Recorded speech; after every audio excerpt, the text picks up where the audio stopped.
अस्सलामुअलैकुम। कैसे हैं आप सब? उम्मीद करती हूँ आप सब खैरियत से होंगे। आज मैं आपके लिए कमाल चीज़ लेकर आई हूँ, लौकी का हलवा। ये बहुत ही ज़बरदस्त चीज़ है, गर्मियों में रब की बेहतरीन नेमत है।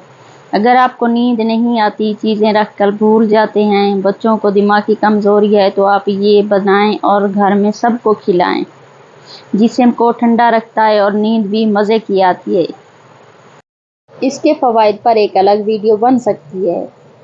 तो चलिए टाइम वेस्ट किए बगैर चलते हैं रेसिपी की तरफ। लेकिन उससे पहले आप जल्दी से मेरे चैनल को सब्सक्राइब करें और वीडियो को लाइक और शेयर कर दें। बिस्मिल्लाहिर्रहमानिर्रहीम। 1 किलो लौकी छील कर कद्दूकस कर लें।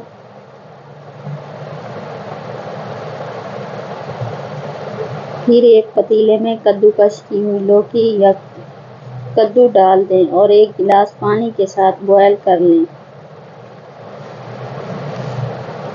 तकरीबन 10 मिनट तक बॉयल करेंगे। ज़्यादा नहीं करेंगे बॉयल, वरना इसकी ग़िज़ायत ख़त्म हो जाएगी।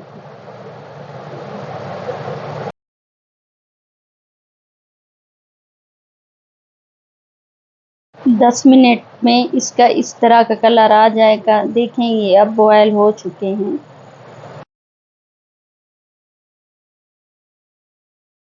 जिन बच्चों को कद्दू अच्छे नहीं लगते, वो नहीं खाते, तो आप ये हलवा बनाकर बच्चों को खिला सकती हैं।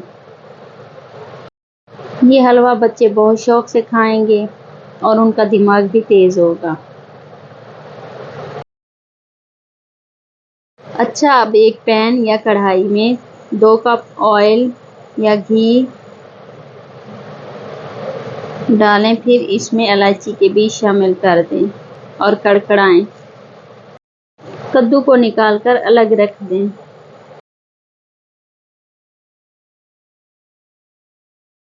1 मिनट तक इलायची को अच्छे से भूनेंगे। जब इलायची की खुशबू आने लगे तो इसमें कद्दू शामिल कर देंगे।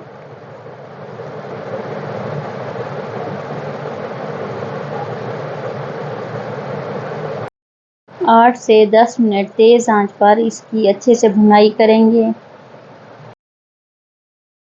अगर आपने अभी तक मेरे चैनल को सब्सक्राइब नहीं किया तो जल्दी से मेरे चैनल को सब्सक्राइब करें, ताकि इसी तरह की आसान और मज़ेदार रेसिपी आपको मिलती रहें।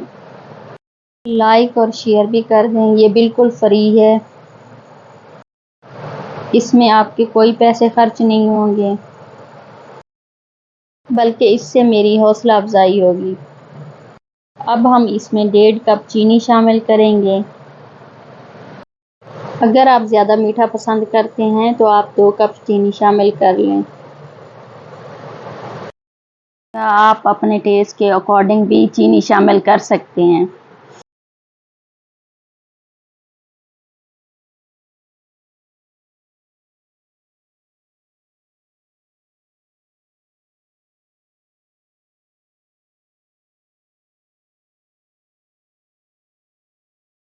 चीनी को अच्छे से मेल्ट होने दें। जब चीनी अच्छे से मेल्ट हो जाए तो इसमें थोड़ा सा ग्रीन फूड कलर शामिल करेंगे, ताकि प्यारा सा कलर आ जाए, और अच्छे से भुनाई करेंगे। कलर भी मिक्स हो जाएगा अच्छे से। आपने ये ज़रूर ट्राई करना है, पढ़ने वाले बच्चों के लिए ज़बरदस्त चीज़ है ये हलवा।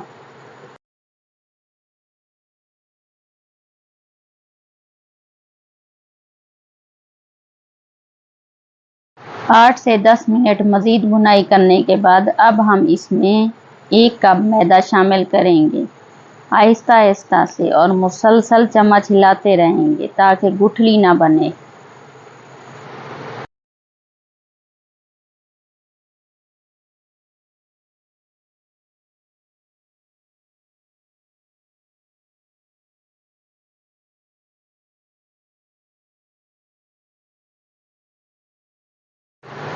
देखिए, आधा मैदा पहले मैंने शामिल किया था, आधा अब शामिल कर रही हूँ, और मुसलसल चम्मच हिलाते रहें ताकि इसमें गुठलियाँ ना बने,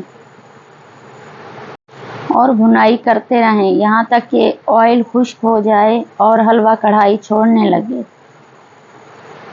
और मैदे की खुशबू भी ख़त्म हो जाए। जब हलवा कढ़ाई छोड़ने लगे तो इसका मतलब है ये तैयार हो चुका है। बादाम को काट कर या क्रश करके इसमें शामिल करेंगे और अच्छे से मिक्स करेंगे।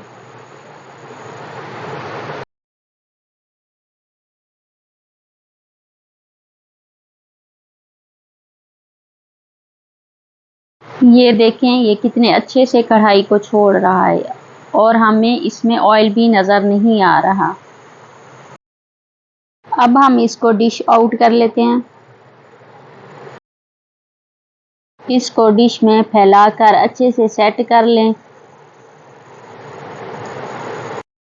अच्छे से सेट करने के बाद इसके ऊपर बादाम, पिस्ता और खोपरा डालेंगे।